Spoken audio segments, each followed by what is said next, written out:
दोस्तों नमस्कार। Colonel Ajay, CEO Ajay astro money group, first global astro finance digital channel से आपसे मुखातिब होता हूं। आज 3 जून सन 2025 मंगलवार। दोस्तों आपको याद होगा कि 13 मई सन 2025 को यानी लगभग 15 दिन पहले हमने आपको एक अग्रिम विश्लेषण देते हुए कहा था कि मई महीने के सेकंड हाफ के बाद यानी फर्स्ट हाफ के बाद सेकंड हाफ में खाद्य तेलों में विशेष रिवर्सल आ सकता है। इसमें सोया व पाम तेल में गिरावट की प्रबल संभावना है। दोस्तों सीधी बात सीधे तरीके से आपको कही गई थी लगभग 18 से 20 दिन पहले। 13 मई को का हमारा ये एपिसोड अभी भी अपलोड है, उसको आप देख सकते हैं। दोस्तों कहा जाता है कि खाद्य तेलों में यदि आपको अग्रिम विश्लेषण मिल जाए, अनुमान मिल जाए, तो आप परेशानियों से बच सकते हैं और आपका नुकसान मुनाफे में बदल सकता है। तो दोस्तों ये कैसे संभव है? आज खाद्य तेलों की आवश्यकता है, इसकी खपत है और इसका जो ट्रेड है ऑल ओवर वर्ल्ड होता है, ग्लोबल ट्रेड होता है। इसमें किसी भी एक देश की मनमानी नहीं चल सकती। ग्लोबल ट्रेड है, ग्लोबल तरीके से चलेगा, ग्लोबल। इसका अग्रिम विश्लेषण भारतीय अनुसंधान पद्धति से बहुत सटीकता से संभव है, जिसका हम लगातार आपको सालों दर साल आपको अपडेट दे रहे हैं।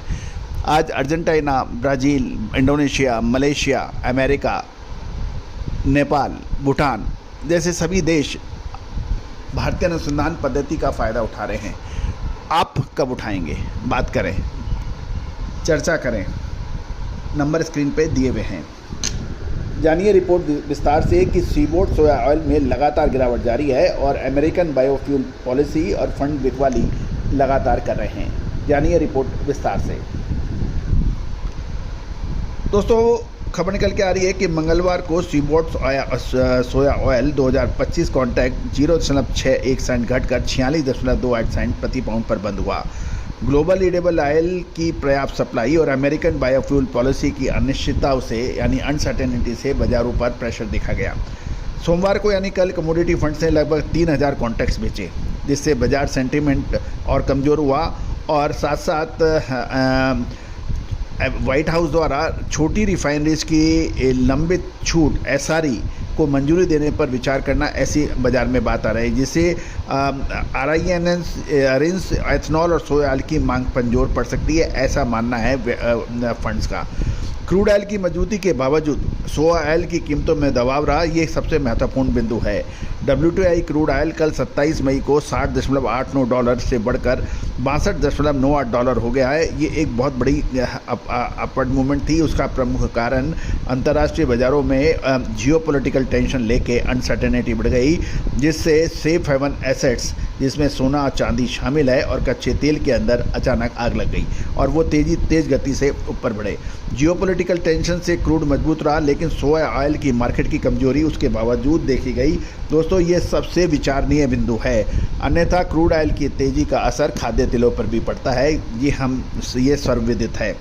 अमेरिका में EPA यानी एनर्जी प्रोटेक्शन एजेंसी द्वारा 2026 को संभावित 2027 के लिए प्रस्तावित RFS blending target white house के OMB के पास समीक्षा के लिए भेजे गए हैं। इस प्रस्ताव पर बाजार की कड़ी नज़र है, क्योंकि उम्मीद से अलग वॉल्यूम से सोया ऑयल की डिमांड प्रभावित हो सकती है। ये भी ध्यान देने वाली बात यह है कि मार्च में बायोफ्यूल के लिए अमेरिकन सोया ऑयल की खपत से बढ़कर 832 मिलियन पाउंड रही है, जो फरवरी के 576 मिलियन पाउंड से अधिक है। फिर भी यह पिछले वर्ष मार्च के 1026 मिलियन पाउंड से कम बनी हुई है। बायोफ्यूल सेक्टर की मांग में यह सुधार निकट अवधि में कीमतों को सपोर्ट दे सकती है।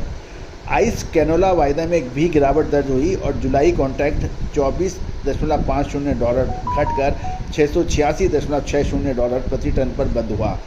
कनाडा के सूखे की स्थिति और सीबोर्ड की सोया ऑयल की कमजोरी से भावों में गिरावट देखी गई। यूरोपियन रेपसीड भी 1.25 यूरो घटकर €473.25 प्रति टन देखा गया। एशियाई बाज़ारों की हम बात कर लें तो एशियाई बाज़ारों में चीन का जो पाम ऑयल और सोया ऑयल और Malaysian BMD palm oil market छुट्टी के कारण बंद थे, जिससे वहाँ से कोई नई दिशा नहीं मिल पाई। आगे अमेरिकन बायोडीजल पॉलिसी, फंड्स की गतिविधि, ग्लोबल वेजिटेबल ऑयल मार्केट के संकेतों के हिसाब से सोया ऑयल की कीमतों में उतार चढ़ाव जारी रह सकता है। दोस्तों ये थी समीक्षा, और समीक्षा के अंदर ये निश्चित रूप से है कि समय पे आपने मुनाफा वसूल कर लिया, समय से माल ले लिया तो आपको आगे बढ़ने से कोई नहीं रोक सकता। परेशानियाँ तब होती है जब आप बस चूक जाते हो, जहाज़ छूट जाते हो, समय आप 5 ही मिनट लेट पहुंचते हो, लेकिन वो आपकी ट्रेन जा चुकी होती है, हवाई जहाज उड़ चुका होता है। तो दोस्तों ये जो जल्दी और देरी का जो कार्यक्रम, जो सामंजस्य है, वही अनुसंधान है, वही विश्लेषण है, और जो इसमें कामयाब है उसको याद रखना किसी की ज़रूरत नहीं है, दुनिया उसको ढूंढते हुए आती है। All the very best, good luck, happy trading. Sonakshi की रसोई में आज की स्पेशल गेस्ट है मौसमी चैटर्जी जी। ये जी नहीं, मौसमी आंटी। ओके आंटी मौसमी, तो आज आप क्या बनाएंगी? मैं क्यों बनाऊं? मैं तो गेस्ट हूँ, आप बनाओ, हम खाएंगे। एक्टिंग में तो हिट हो, अब खाना बनाओ सुपर हिट। ठाट से बनाऊंगी खाना, है ना द बेस्ट एवरीडे मसाला। आओ बनाते हैं मसालेदार छोले। छोले हर रोज के करी में एवरीडे मसाले, शाही बिरयानी में स्वाद का जायका। পটল পোস্ত আর সর্ষে ইলিশ ভাপা।